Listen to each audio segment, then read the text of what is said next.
welcome to our channel and good evening. We here will to explain about mooring and mooring. Before we explain mooring and mooring, we will introduce ourselves. And my name is Zainul Arifin and my partner And my name is Victor Febrian. will explain it mooring and mooring by my partner Victor Febrian. Please, Mr. Victor. Here I will tell about my experience of mooring and mooring. The term and understanding of mooring and mooring is already to the shipping industry practitioners and activists. Mooring refers to the activity of mooring at the one point so that it does not move, and unmooring releases to the rope that will depart to the port. And for details, have made a video about activity mooring and mooring. And before watching the video, please subscribe, Like and share. Thank you.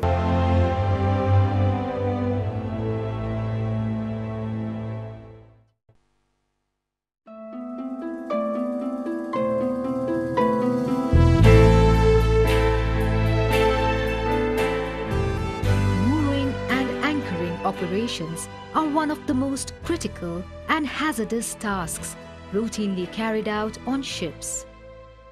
Mooring arrangements, mooring equipments, and weather conditions differ from port to port, and careful pre-planning before any mooring operation is essential.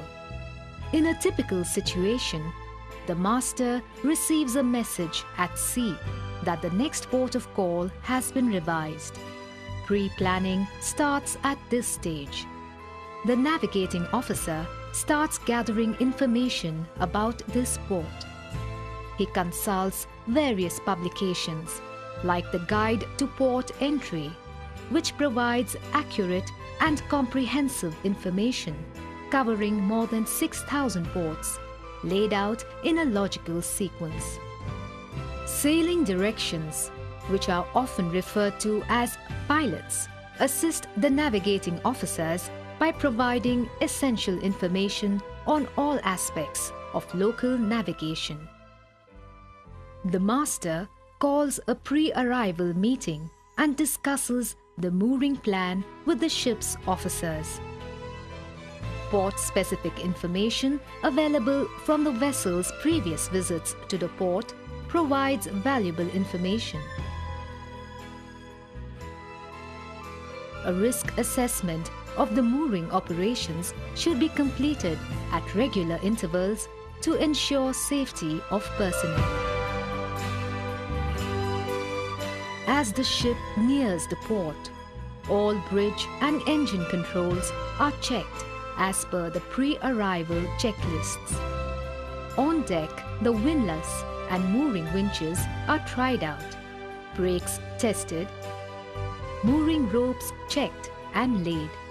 All communication systems are tested. When a pilot is on board, mooring operations must be discussed and agreed with him before the vessel arrives at the berth.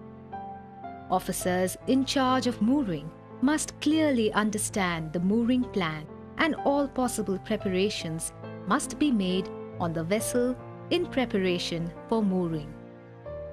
For a ship to remain secure at its berth, the moorings must overcome a variety of forces made up from the effects of wind, the effect of which greatly increases with the increase of freeboard and is at times a critical factor for safe mooring.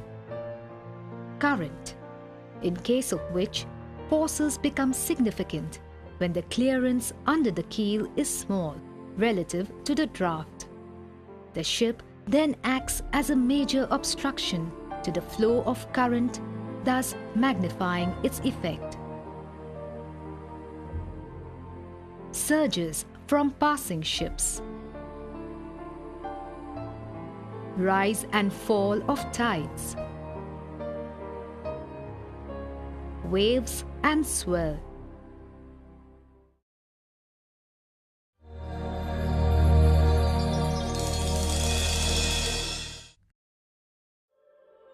The mooring pattern must be able to cope with environmental forces from any direction.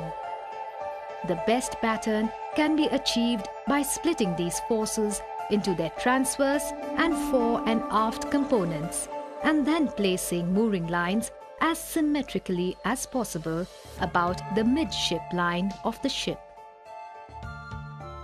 Breast lines provide the bulk of the transverse restraint against off-the-berth forces. Breast lines should be as much as possible at right angles to the ship's fore and aft line, and as far forward and aft as possible. Back springs provide the largest proportion of the longitudinal restraint. Spring lines should be as parallel as possible to the fore and aft line of the ship. It should be noted that spring lines provide restraint in two directions, forward and aft, and only one set of springs will be stressed at any particular moment. Headlines and stern lines, because of their direction, have the effect of providing some restraint against both longitudinal and transverse forces, but actually contribute less to the overall mooring strength than is commonly supposed. Very short lengths of line should be avoided when possible, as such lines will take a greater proportion of the total load when movement of the ship occurs. Most vessels have a combination of synthetic and wire mooring ropes.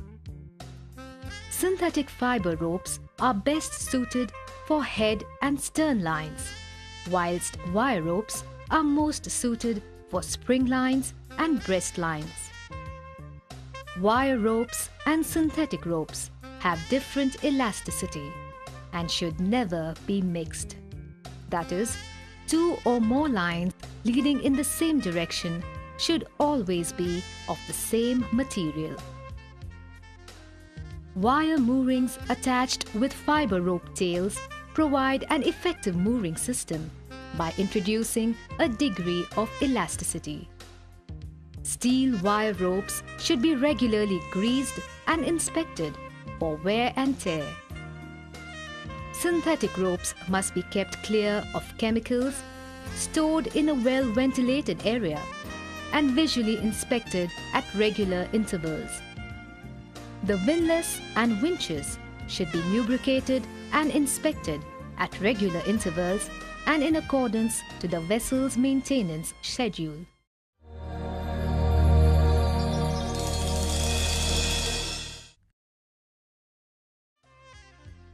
Single point mooring, or SPM, is used to secure tankers for carrying out loading and unloading operations offshore.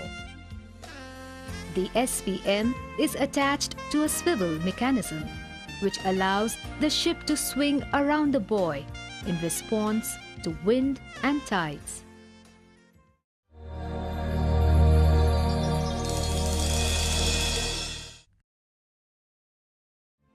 Mooring and unmooring operations, including tug handling and anchoring, are potentially dangerous operations and must be carried out under the watchful supervision of an officer in direct contact with the bridge.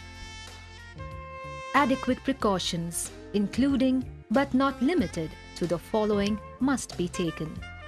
Always use proper personal protective equipment, including safety helmets, safety gloves, and shoes. Safety goggles are to be worn during anchoring. Stand clear of all lines under load. Keep well clear of the snapback zone. Do not step into a coil or a loop or attempt to stop a line that has taken charge with your hands or feet. Always ensure that the winch operator can see the person in charge. Operation of controls and handles must be made in a slow and deliberate movement, ensuring that the intended functions are carried out in a controlled manner. Do not leave the windlass or winches running and unattended. The mooring area should be free of litter and well lit at night.